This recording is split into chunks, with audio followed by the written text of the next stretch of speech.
for the delay in starting the program. We had some technical issues. So, as you all know, this is our Srimad Bhagavatam program, and we read the prayers of pure devotees.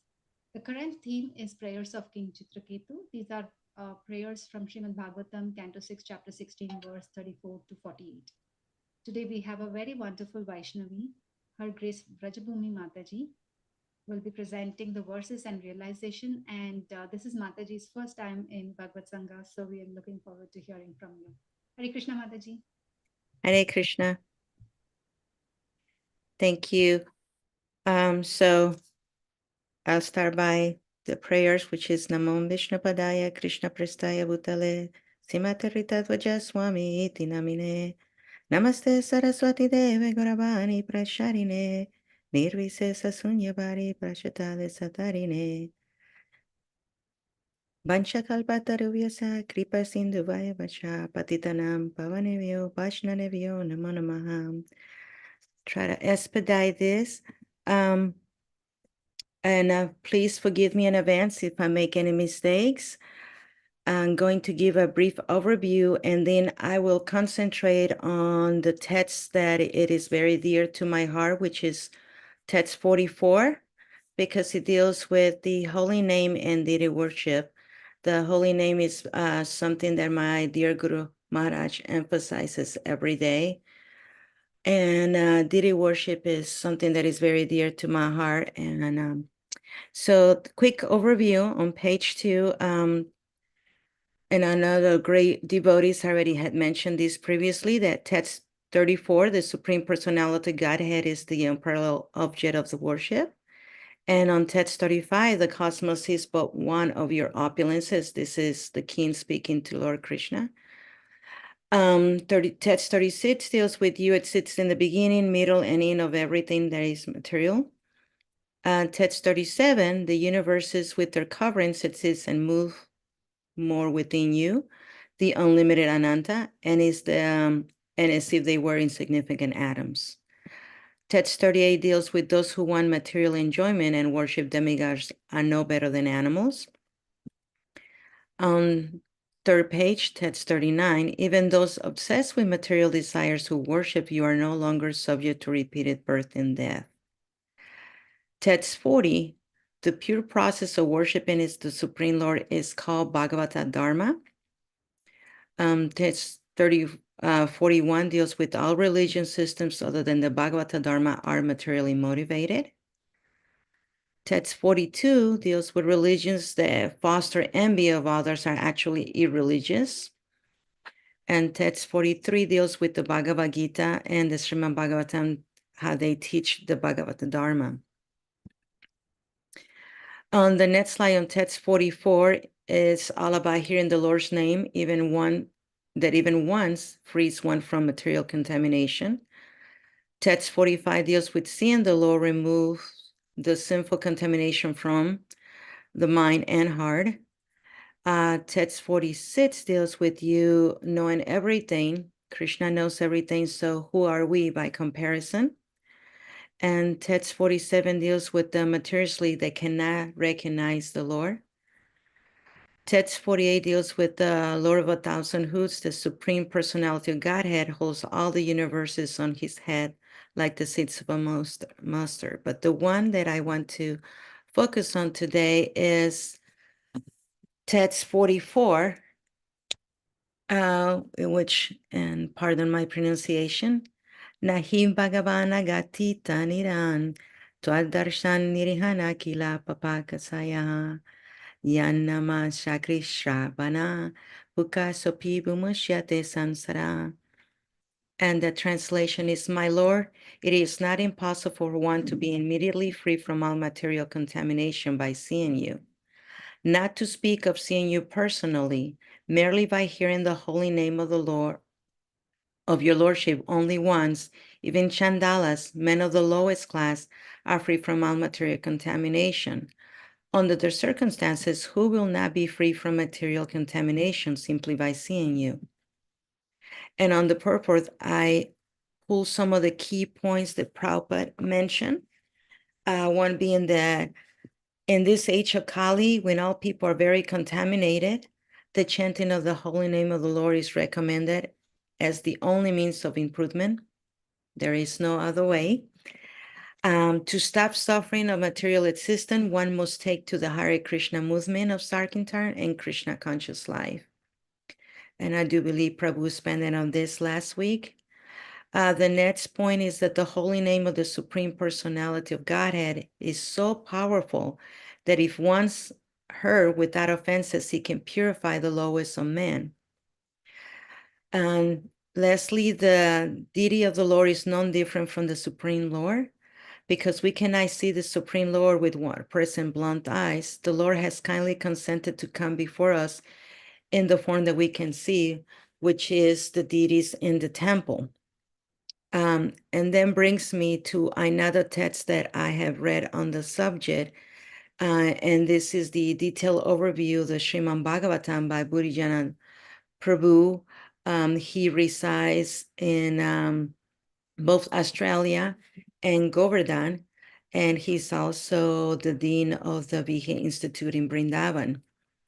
And his overview, he mentions from the Bhakti Sardharva that Srila Jiva Goswami cites this particular text 44 to show the power of hearing about Krishna. First, he defines hearing as a touching of the ear with words denoting the name, form, qualities, and pastimes of the Lord. He then cites the text to show the potency of hearing Krishna's holy names and comments. The name is such that when an outcast hears it once, he attains liberation, and an advanced devotee on hearing Krishna's holy name attains the highest bhakti. Furthermore, these are my realizations that I am taking from this specific test. The deity worship is so important because it teaches one how to properly serve the Lord from the beginning. And as one progresses in Krishna consciousness, one is able to see beyond the marble and actually realize that Krishna is truly present on the altar and that he's a person who we are bathing, dressing, adorning, and feeding daily. And then we should never take this service for granted. This morning, I heard Romapa Swami as he was giving a class, and he mentioned this, how fortunate we were to be able to come to the temple and be able to see their lordships. And one of the things that he mentioned is this, that pujaris have many, many stories that they could share. And I agree with that. In the 17 years that I was serving them, there's so many leelas that I feel that even though I am not worthy, I have experienced many things on the altar. And the temple, as Prabhupada mentions in his purport, also gives us one the opportunity to see the Lord in his deity form. And then I feel that we should be grateful for management and those who have completely given up material jobs and other possessions to just fully do seva at the temple. It is because of them that we are able to come and partake in this Sangha, and we are able to each time relish more in seeing the lordships. And one thing that Prabhupada mentioned in his purpose on text 44 is that from the very beginning that one begins to do deity worship, whether we are on the altar or on the other side, as we offer a flower, incense, or in this month of Kartik, and as we sing the Dhammarastika prayers and we offer these ghee lamps, we offer in our heart to Krishna. From that very beginning, it begins this process of us of decontamination. Because the holy name of the Lord allows one to purify oneself by removing the sins in order to prepare the devotee to really see. Therefore, it should be a great joy to be able to chant and hear the holy names of the Lord, relish in each syllable. And that is something that my Guru Maharaj really emphasizes each day as we study Burijan's Prabhu's Japa book, and as well as Sachinanda Swami, who has also introduced many seminars on the holy name, and of course, the Holy Name Retreat. It is happening here in a couple of weeks in Govardhan, and where we are able to experience, to see more of Krishna, to be able to understand. And that's why this sloka is very dear to me, because as I was reading Bodhidharma's Prabhu, I came around one of the excerpts where he talks about Jiva Goswami explaining the holy name and why it's necessary. He keeps repeating the same words that Lord Chitraketu mentioned. And in one of those, Srila Vishwanatha Kavachatri Thakur responds to complaints and doubts about the Bhagavat Dharma. And he says, one may say people follow Kamya Dharma or materially motivated religiosity, even though it is temporary and full of faults, because they see results. They doubt that we value the following Nishakma Dharma or the path of the detached devotee service, although it is faultless, because they do not see results. And that's one thing that Prabhupada has mentioned in his books. Many other Vaishnavas have mentioned that it takes time, but the results begin from the very first time that you say Hare Krishna. As Lord Chaitanya had mentioned, that you become a devotee as with the first Maha Mantra. And so it does take time to see this, but yet we want to see with material eyes. We know that the wind is there because we feel it, even though we cannot see the wind. The same thing with the holy name. We may not see it, Krishna, in his form, but we can look at the form of the deity, and we can actually relish by chanting each syllable and be able to hear his holy name. And if we give ourselves time, then we begin to see beyond that what we cannot see with my material eyes. We begin, Krishna, by, Guru and Krishna, we're allowed to see a little bit deeper, and we will be able to have a lot more realizations and a relationship with the holy name, which is non different from Krishna. And if we sit quietly and actually relish and say each Maha Mantra, he is reciprocating with us, because even though we cannot control our mind, I had that experience in my realizations with the holy name, that as I'm thinking about what am I going to do with my lesson plans in school, or what am I going to serve the Lord today, or do I have flowers, etc. I realized that he is reciprocating with me. As my Guru Maharaj said, there is no such thing as bad japa. You're trying, you're chanting every day, you're 16 rounds and you're trying. And I realized that even though my mind begins to wander at times, he's reciprocating with me, because the answers come, especially in my answers are deal with my deity worship, with my deities at home, or if it deals with things that had to be done in order for me to be able to continue my sadhana. So I can see through time that he is actually reciprocating with me in that sense. He's giving me the answers, the Paraatma in our heart. So as I strive to do better in my japa, and as I strive to develop my deity worship, we are able to grow if we just follow those steps. And King Chitraketu was able to become self-realized, just by these prayers. And that's one thing that Burijan Prabhu agrees, that because Chitrasekha's heartfelt prayers are so pure, and when we hear and enter into the spirit of them, our hearts, and touched by his mood, can be moved as his heart was moved, as King Chitrasekha was moved, and he was able to grow from, desiring to see his son again, and to realizing who he truly was in the eyes of Krishna, and then realizing that who Krishna really was, and developing more from there and becoming, this self-realized soul. So that's why this particular text is very dear to me, because of my relationship with my Guru Maharaj and my relationship with the holy name through the years. And I hope that everyone else can also be able to develop this. I know many of our Vaishnavas already have, but if there anything that I can give is that never to give up. Always follow these steps, and just engage yourself completely, fully in this deity worship and in the holy name, because like in Chitraketu, change, we will also begin to slowly change one by one. And I pray that I have not offended anyone with sharing these realizations that I have. And I also pray that you forgive me for my lack of technology. And I think I finished 5 minutes early.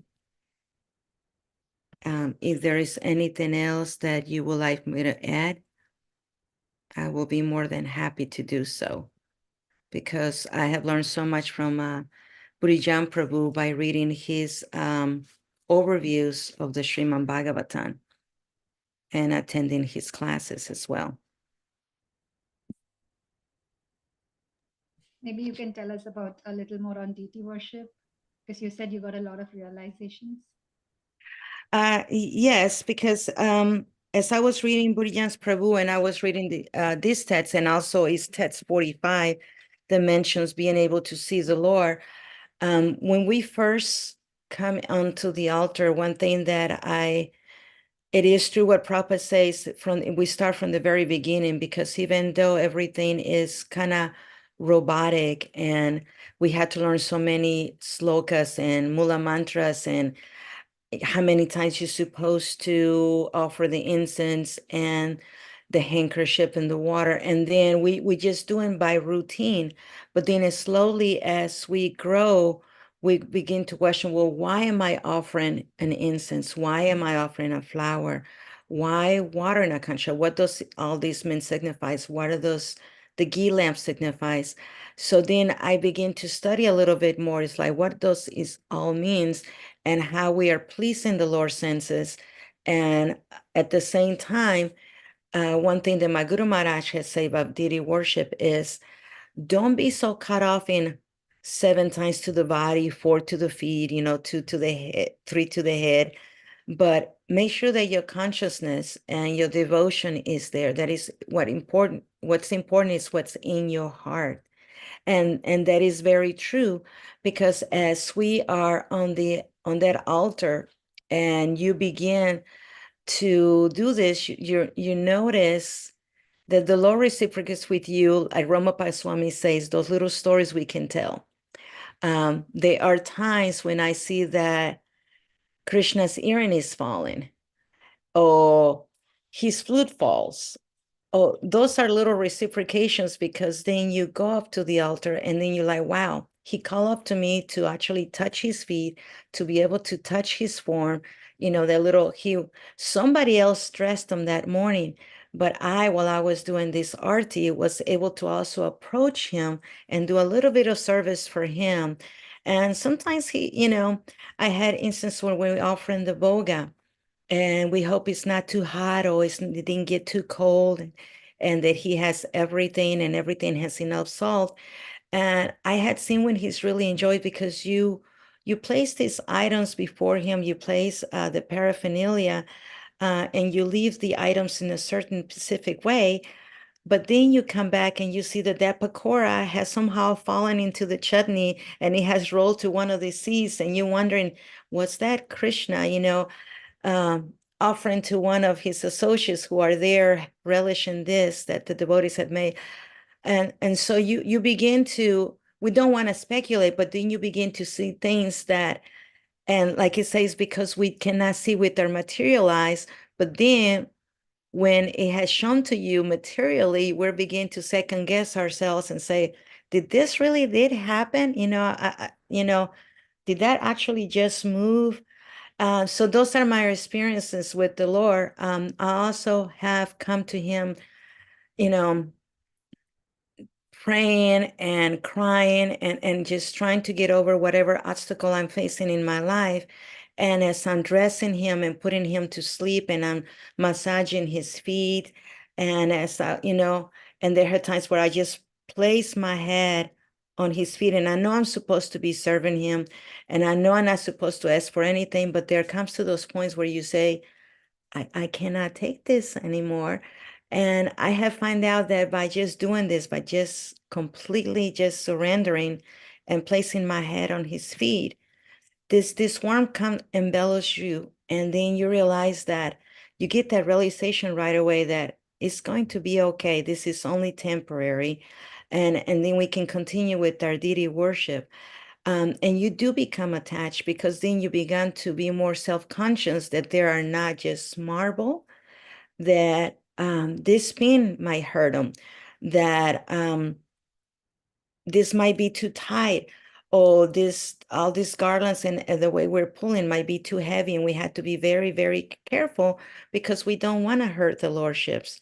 To the untrained eye, or to a guest that might come in, they might say, well, there's just marble. But no, by chanting and by doing this all the time, you realize that Krishna is standing right before me, and how fortunate I am to be able to serve him. So do you become even more attached to the service, and then you become more attached to the holy name, and more attached also to just going back to Godhead, to be able to serve him directly. And you are serving him directly. This is just a practice. This is like going to college to become, a culinary school to become a chef, and you're doing this process over and over again, that when the real buffet is there before you and you have to serve it, you're able to do it. So that's what deity worship means to me, and the way Prabhupada from the very beginning, because now I pray that at the end of this journey of this lifetime, when I'm able to go back to Godhead and serve him directly, I already will have had that training on how to do things properly. Because after all, he is Krishna. Whatever relationship we have with him in the spiritual world, he's still our Lord. And that is very dear to me, just knowing that strong faith, knowing that he's real. Amazing, amazing, Mataji. Thank you so much. That was a fantastic presentation. So beautifully, you shared the overview of each of the verse, and then you picked up this 44th verse, and you explained how holy name is so precious. It can remove the contamination, material contamination from anyone, no matter what level they are in, the caste or whatever they have done, right? And then you went into significance of deity worship, and you also shared your realizations, and it was so beautiful. uh, like how you see the Lord. He's just not the marble, but he's beyond. He's a person, and how to serve him. And what is the more precious thing is that you have also done so much of deity worship, and you're also sharing the realizations with us, which is more like a practical applications. I really like when you said the pakoda might have been in the chutney, and then you're like seeing it was not like this how the plate was served, bhoga was served. So very wonderful, Mataji. Thank you so much. Didn't feel like it was your first time. You did so well. Thank you so much for giving this presentation. With that, devotees, we will be concluding the BhagavatSanga. Thank you all for your patience. I know we started a little late, but thank you all for staying back and attending the program. See you all in the next BhagavatSanga.